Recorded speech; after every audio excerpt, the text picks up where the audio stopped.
So Keith, would you tell us about George Soros's concept of reflexivity? Thank you, Richard. Okay, so in economists' view of the world, markets are perfectly efficient. Investors make markets perfectly efficient by reacting quickly and accurately to news, and so the market price always discounts all available information. And as a result, market prices are always the correct price, and it is impossible for traders or investors to consistently make a profit from the market. Now, in George Soros's view, markets are never perfectly efficient because investors never have perfect information. So when investors react to news, they are reacting in accordance with their perception of their best interest, given the imperfect information at their disposal. And so the market price is never the true price of an asset. And he goes on that the market is not an impassive allocator of resources. It's influenced by its participants, and there is a feedback loop between the market and market prices and market participants that he calls reflexivity. And the best example of reflexivity is in the housing market. So if we consider a bank that has a portfolio of mortgage loans, and it requires 80% collateral backing for its mortgages and its home loan book as a whole. So when new clients come in and ask for loans, they loan new money at an 80% loan to value. The buyer then goes and spends 100% of the loan in the housing market, and in aggregate, that expenditure will tend to raise house prices, which will then increase the value of the collateral on the loans, which allows banks to do more loans. And so you have this feedback loop, this reflexive feedback loop between the banks and the market. As more loans are pumped into the housing market, so prices rise, which allows the banks to make more loans. And so the key George Soros point is that market participants affect the market through their actions. So the market is not wholly impassive. So key points. Markets are always biased in one direction or another, and markets can influence the events that they anticipate.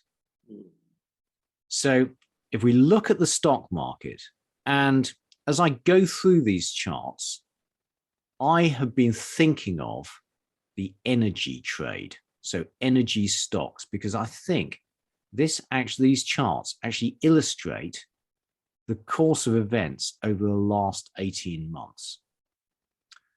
So in all these charts, the purple line is stock prices, and the dashed black line is earnings per share.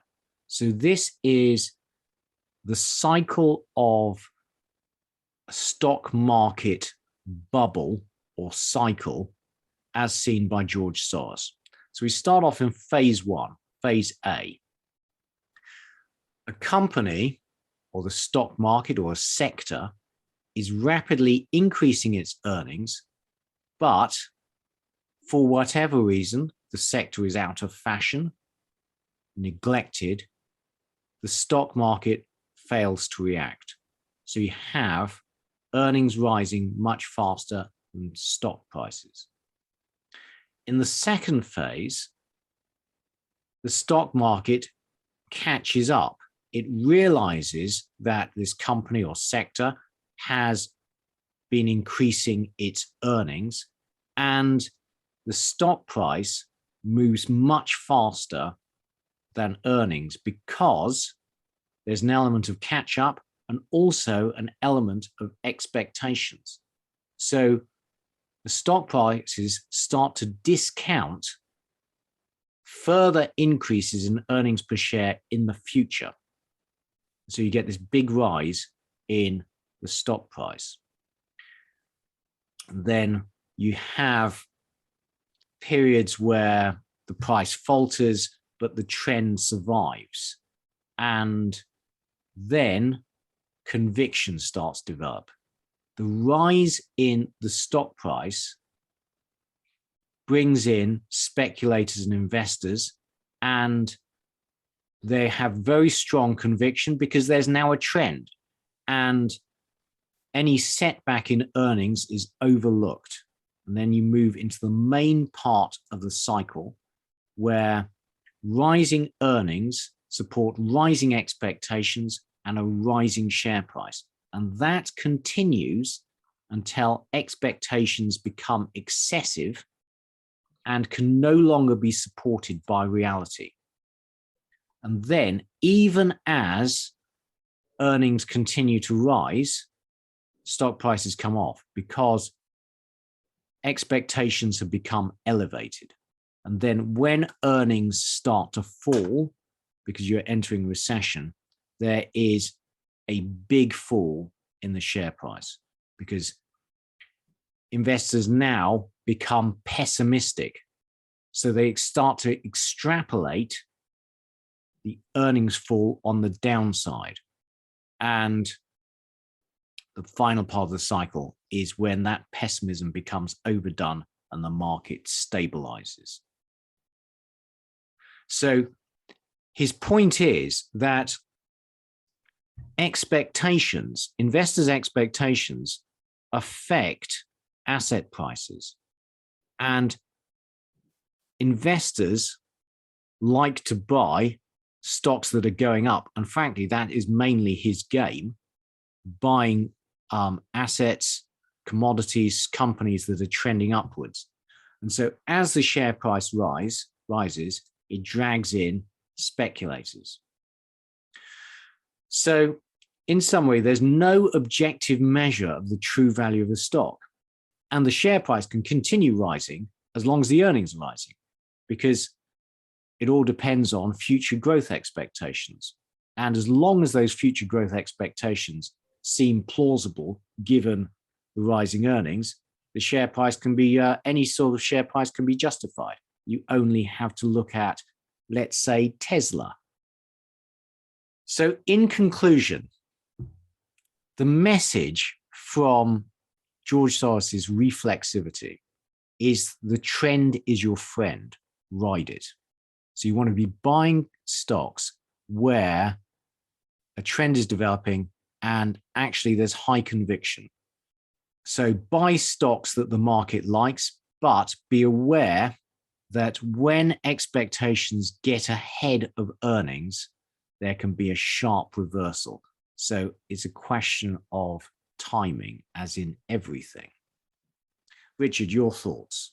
Yeah, it's very interesting, Keith. It sort of it puts a little bit of a construct around what we sort of see as we look at the markets every day. But it helps to, I think, market psychology is really crucial, isn't it, to understand what's going on and try and not make trading mistakes. It's interesting. It's buy stocks that market likes, but then the other point, the contradictory point is, should you be early or late for a trade?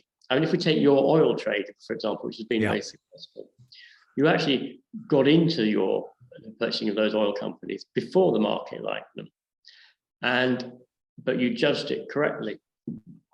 Well, and by doing that, of course, you maximize your profit. Yes, well, up to a point, Richard, I was too early. And also the risk will, if you look at the volatility of my trade, it would be much higher than the volatility of George Soros's trade. Yeah. So I got in too early and suffered quite sharp falls. And then, frankly, you remember last year, the earnings of all the oil companies was rising, but the share price was doing absolutely nothing. And, the George Soros's reflexivity chart would seem to explain that quite well.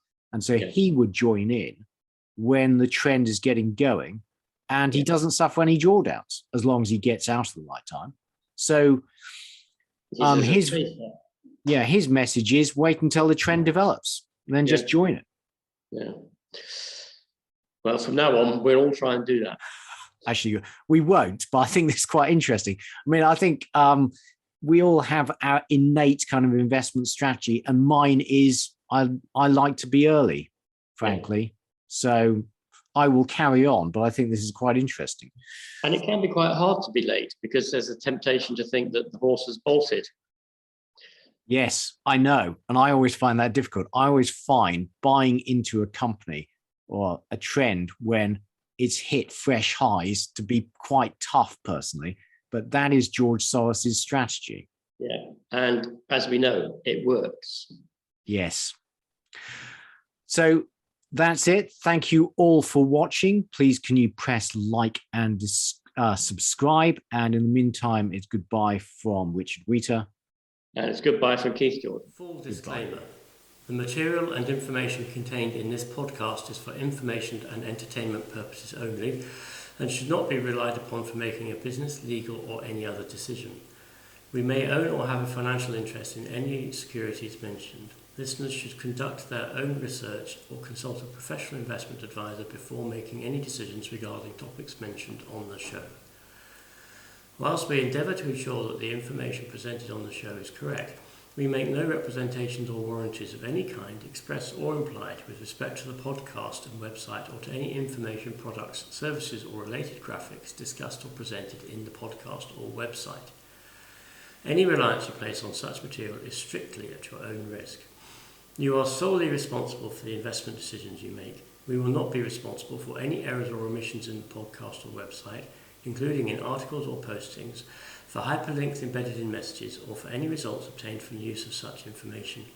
Nor will we be liable for any loss or damage, including consequential damages, if any, caused by a reader's reliance on any information provided by the podcast or website. Please do not listen to the podcast if you do not accept self-responsibility for your actions.